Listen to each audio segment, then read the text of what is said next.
This now is a really important subject. Research tells us that almost 2 out of every 3 Australian adults are overweight or obese. Wow. So no surprise then that diets and weight loss surgery are on the increase. Not only that, our children are suffering too, with 1 in 4 kids reported to be overweight or obese.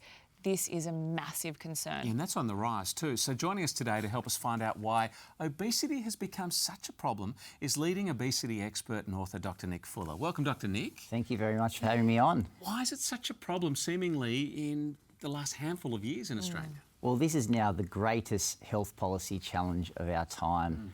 As you alluded to, it's only getting worse and worse. 2 in 3 people are now struggling with their weight, and 1 in 4 children are diagnosed with obesity.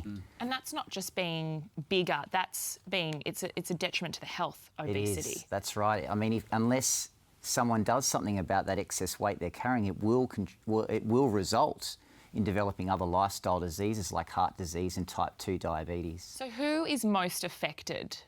So, unfortunately, 70% of the population are affected, so we all are. But it's the young people that are most affected at the moment, and specifically young females. Really? These are the ones that are often, having body image issues. They're getting in this perpetual dieting cycle. They're looking to the next diet that hits the shelves as the answer to their problems. We as a nation are trying 4 to 5 diets every year. Really? And weight loss has become a cultural obsession. And you have written a book on this based on scientific research. So how does this work and how can we avoid that yo-yo?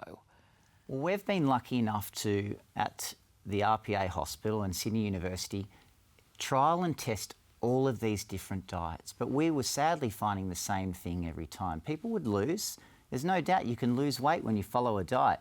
But then they would go back to where they started and they'd often put on 1 kilo or 2 kilos extra each time to prepare for that next bout of starvation or dieting. So they were dieting themselves fatter and fatter. And we as a nation are doing that. Diets are contributing to the very thing that they proclaim to cure obesity. So they're actually making us fatter and fatter over time. But what we did find was something that worked, and that was the interval weight loss approach.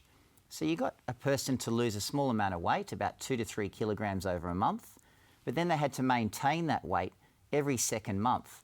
And that prevented that usual response to weight loss that we get. So you didn't get the decrease in metabolism.